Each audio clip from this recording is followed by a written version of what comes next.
Welcome to News in Context. I'm Gina Valeria. In this episode, we explore America's ongoing and persistent issues when it comes to race and social justice. In particular, how race can be weaponized, sometimes with deadly consequences. Our guest is Barry Thomas, professional educator, community advocate, and activist in Omaha, Nebraska.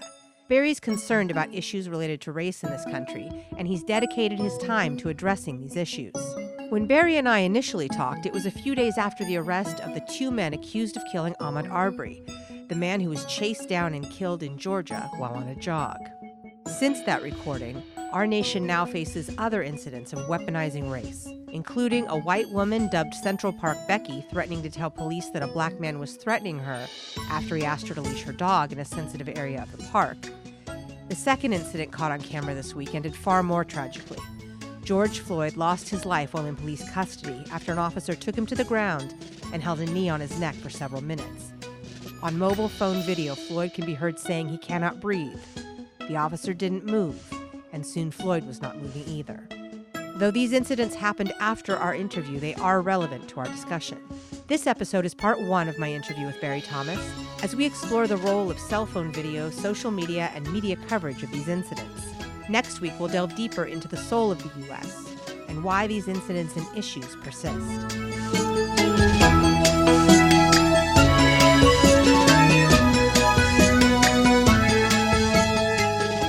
Arbery is 25 years old.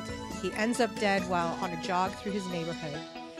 And that happened a few months ago. No arrests are made until this video of the people who killed him is made public.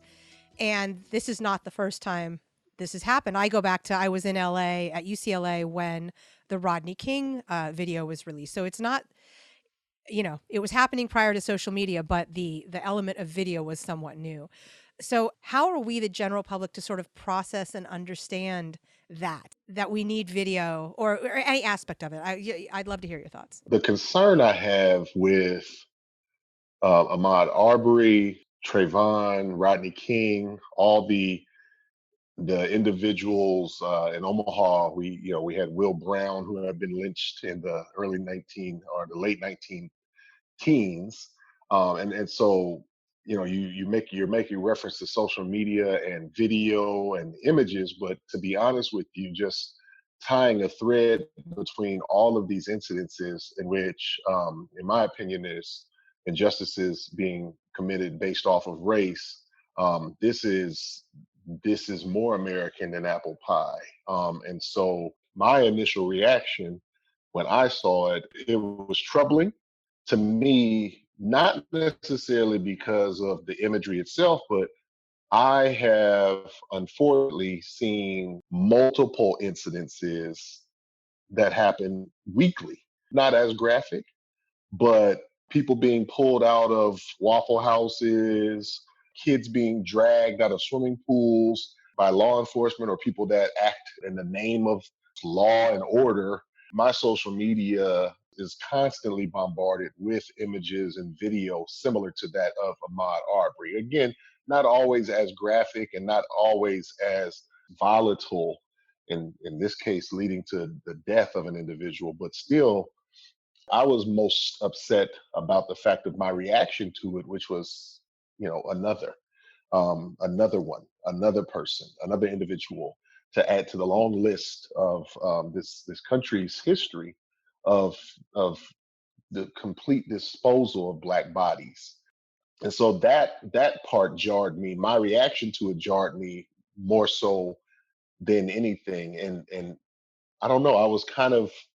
I've been hearing and getting contacts from individuals that have been doing some things to mobilize around this issue, but it is no different. I know, to me, is on the same spectrum of what has now come to be known as Barbecue Becky, who was out of Oakland, that was causing a fuss when there were Black people that were barbecuing outdoors, and took it upon herself to feel that that was wrong. Or there was another case, and it may have been in the Bay Area as well, to where some African American kids were trying to either sell water or lemonade on the streets, and somebody, a white lady or a white gentleman, I think it was a white lady in this case, called the police saying that they didn't have a permit to be selling selling water or lemonade, which is, something that all kids do, or a lot of kids do, just to kind of explore and tip their toe into entrepreneurship. So I um I see it along that same spectrum of just the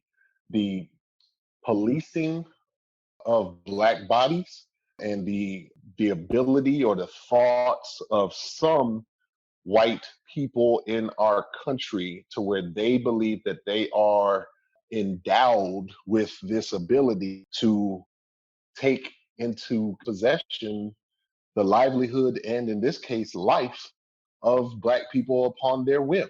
No, I really appreciate it, and so much I want to explore in just that statement. One, coming from the Bay Area, having grown up here, we're absolutely not immune to this. I think a lot of times we think, oh, we're very progressive here and we're enlightened, and clearly, you see examples of people in the Bay Area. Being part of this systemic policing of black bodies and this systemic deciding for oneself what should be done. So that's happening across the country. And you said you were jarred by your response. Can you explain a little bit more about what jarred you about your response and if you did anything about that? The context that I was in at that moment, right? I had been following and having conversations with my closest friends about just this backlash of people having to go without being in social spaces to protect the common good from COVID-19.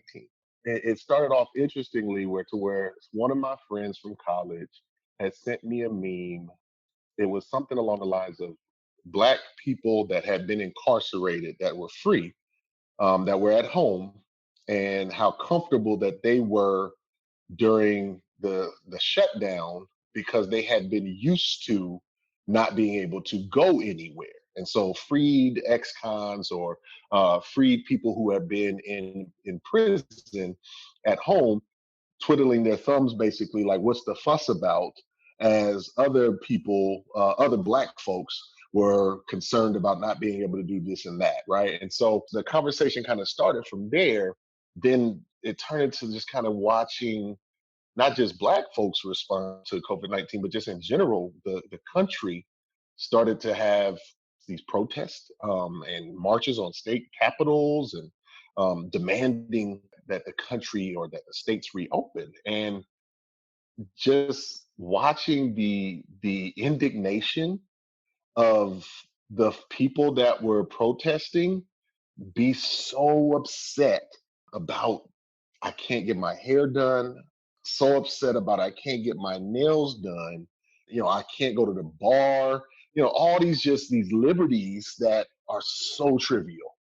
But that's my perspective, right? So it's trivial to me. It's not a big deal to me when those liberties have been taken away from some folks, because my perspective is, okay, so what, right? I'm an asthmatic. I'm trying to stay alive. So if you shut down bars and people can't get pedicures and manicures or whatever, then if that's going to help my asthmatic life be a little bit longer, then yeah, shut it down.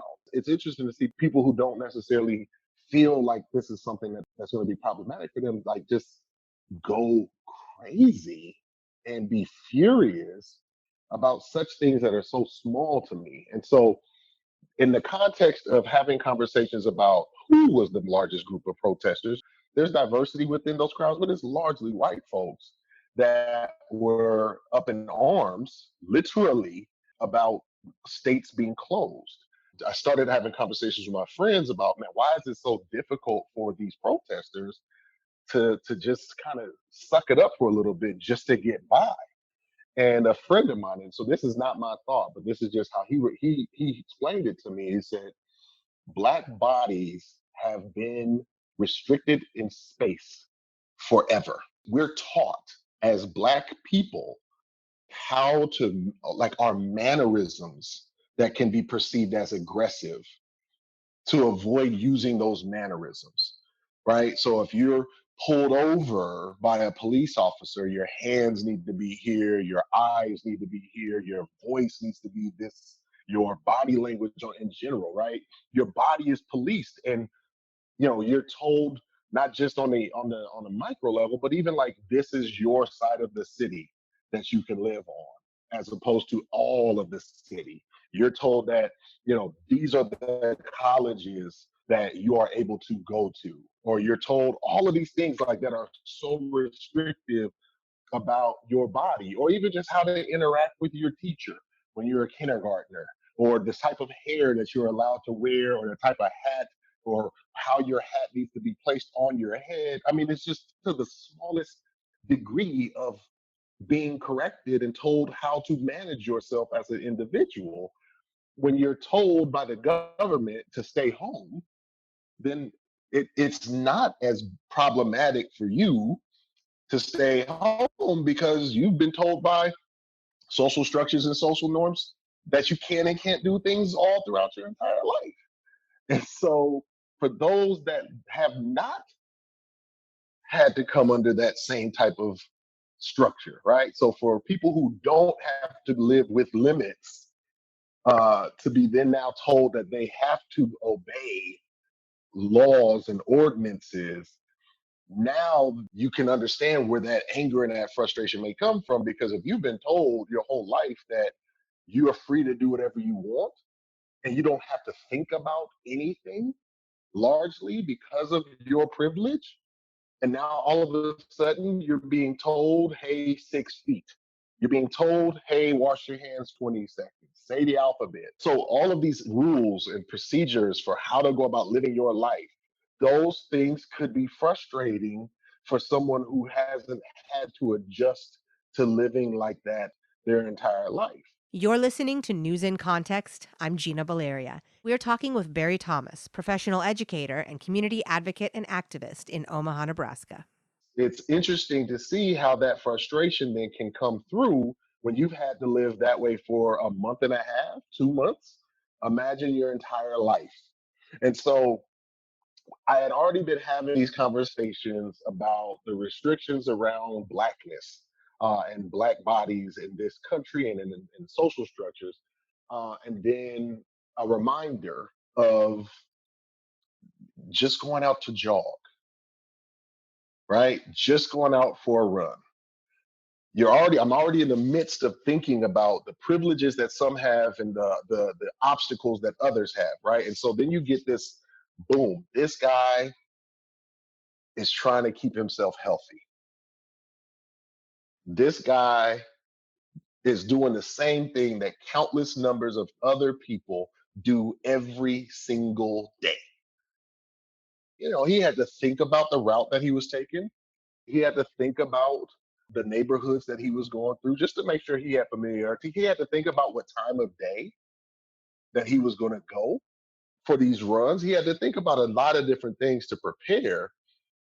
But to be honest with you, you think about the worst, but you don't probably imagine the situation to where you're being trucked down and shot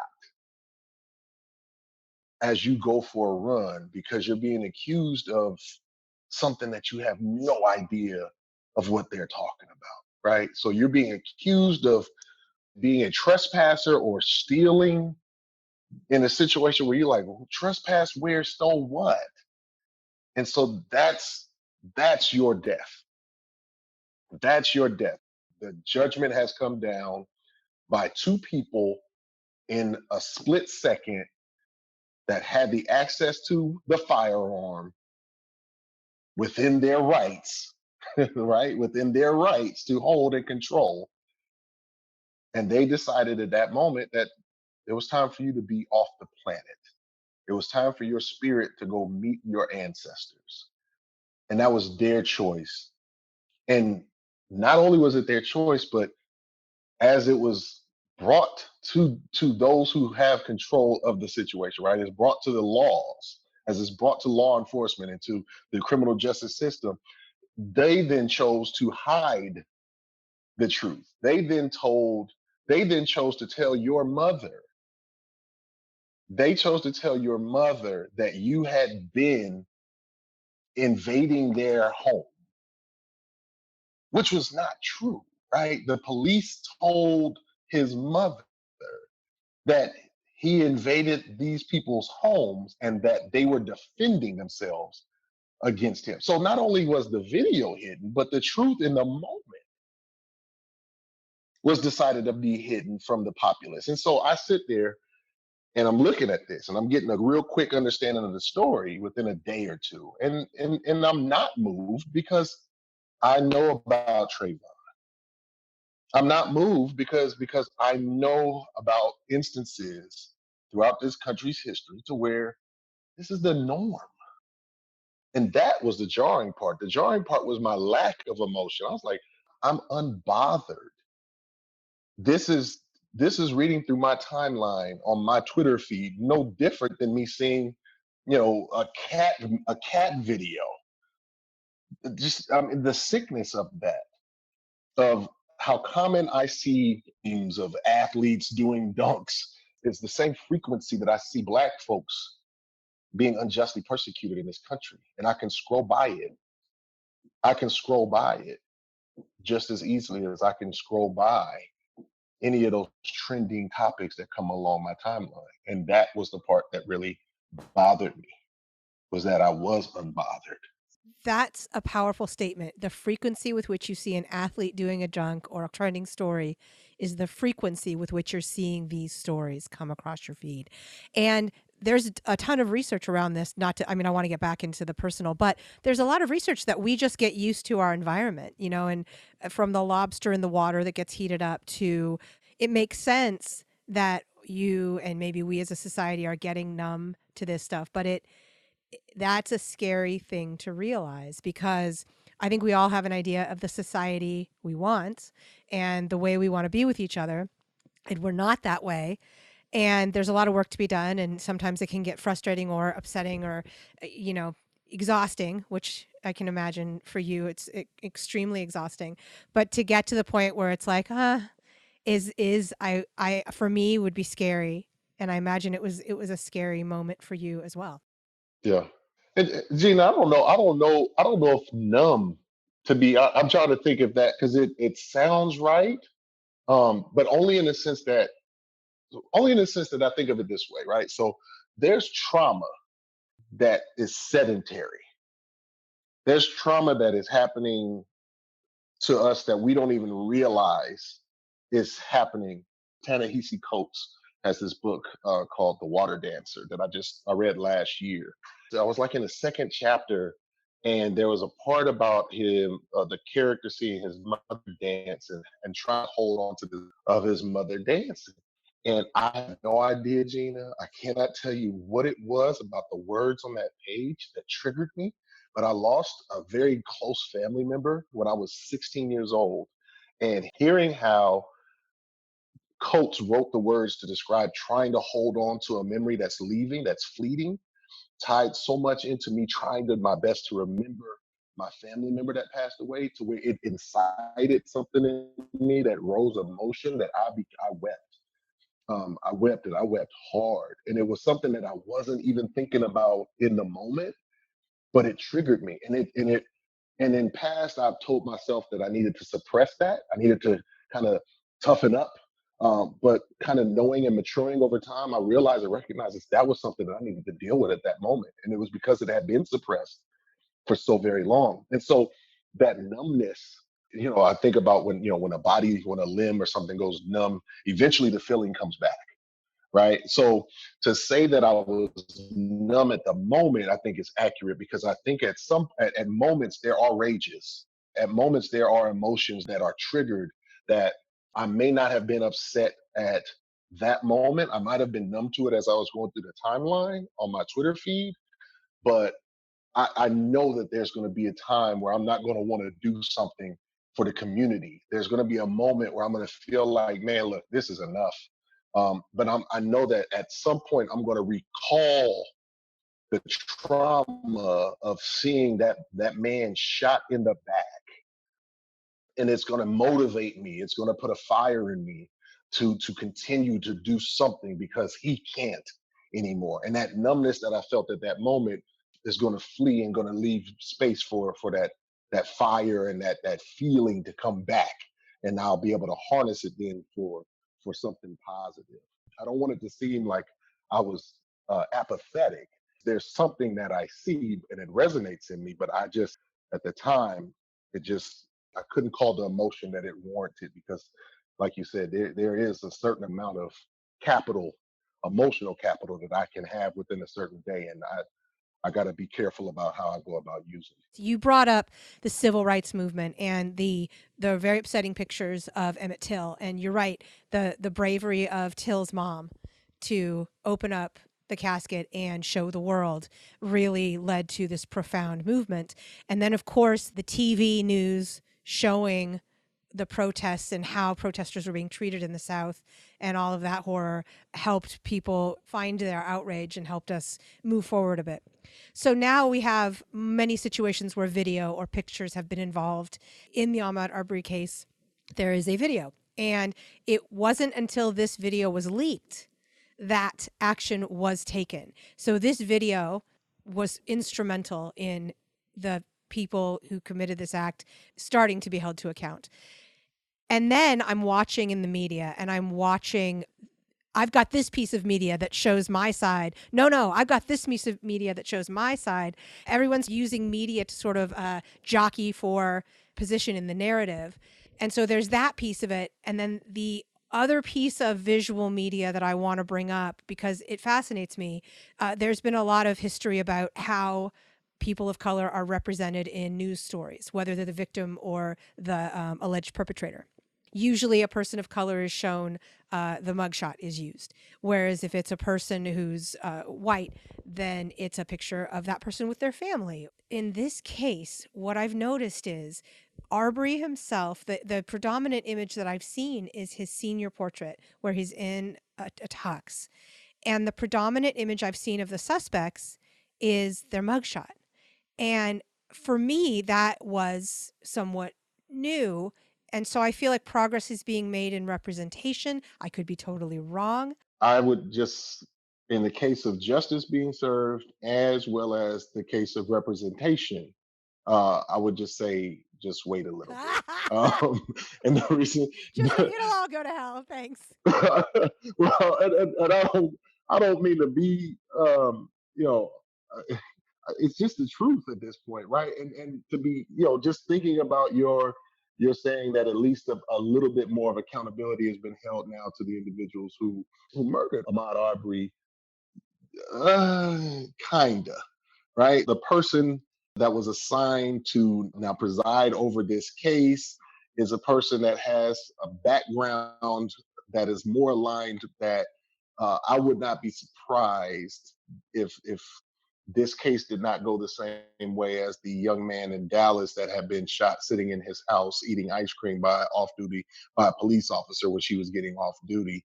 I wouldn't be surprised if a slightest of justice, if any, was done in this particular case, just because the system does what the system does. It may take a little bit for the system to do what the system's going to do, but it's built for a certain outcome. And then the same with media, as you say, the initial images that were coming in were of his senior picture and of the father and the son's mugshots. Just I think within the last couple of days, now the shoplifting that Ahmaud committed 3 years ago is now circulating.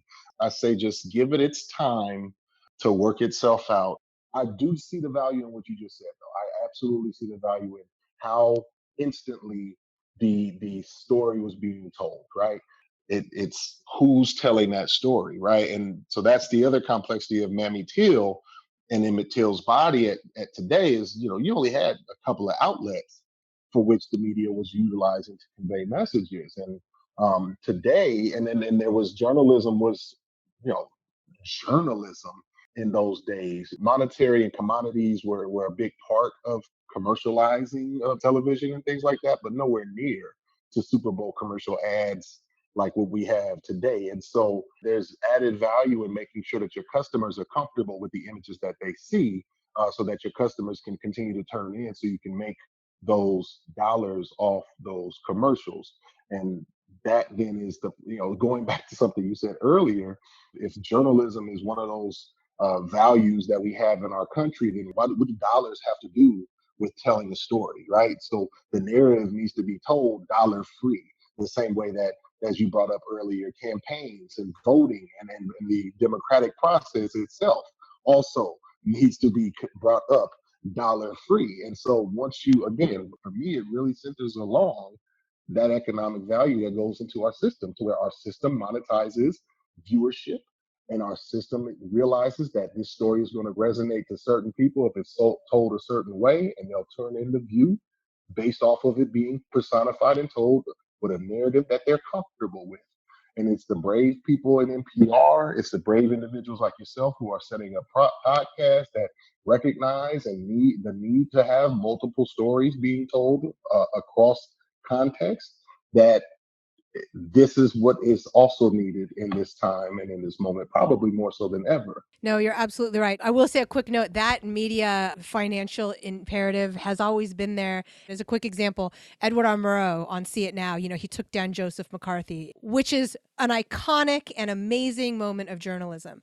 But at the time, once that show aired, several sponsors dropped out and his show was taken off the air a little bit later. I didn't know that, but that's good. That's to the point.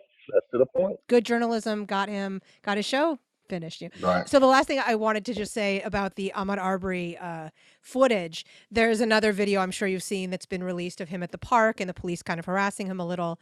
At least that's my perspective. I think they released it thinking it would help bolster the defense of the suspects. But to me, it really kind of is an indictment on the police, because he's backing up as the guy pulls out his taser and the taser malfunctions and he's continuing to back up. So the use of the taser, we saw in its malfunction that there was no reason to use it. And that even when he was backing up and going to the ground, the guy was still trying to make the taser work. And that fascinated me. And so in my viewing of it, with my own biases, I felt like, oh, that actually, I'm not sure that makes their case for that. Yeah, that's not helping that case. Right. I hadn't caught that. I hadn't seen that particular video, but I think as far as with making the case, one thing that I can offer up to, I think that is parallel, is the fact that from what I saw was that the father, who had been a police officer, had been operating without proper licensing as a law enforcement agent for a number of years prior to the actual shooting. And if you think about what the operating with impunity as a law enforcement agent, even with not having the certification or licensing that is needed to continue in that work, what that does to your mentality already off the top. Many people, I should say, are already in this thought of, I can do what I want. I can subjugate people to my own whims and my own wills. But you give somebody years of experience of working as a law enforcement agent without being held accountable for having appropriate licensing or certification, that in itself builds the case of why this individual felt at that moment he could chase down Ahmaud Arbery the way that he did, that he felt that he could pull that pistol out and act in a violent manner, but he believed to be his rights, not necessarily as a gun owner, but as a person who has worked in law enforcement, uncertified, unlicensed, or otherwise. He then had the mentality that it was a reasonable action that he was taking. Yeah, that's an excellent point. You have been listening to News in Context. Our guest has been Barry Thomas, professional educator, community advocate, and activist in Omaha, Nebraska. This was part 1 of our interview. You can hear part 2 next week. Music in this episode includes Spring Fling by Track Tribe and The Heist by Silent Partner. In addition to hearing News in Context every Friday at 8:30 a.m. and 6:30 p.m. on KSFP 102.5 in San Francisco, you can hear it on your favorite podcast channel. We're also on Twitter at News in Context SF, and you can find links to all of that at newsincontext.net. I'm Gina Valeria. Thank you for listening.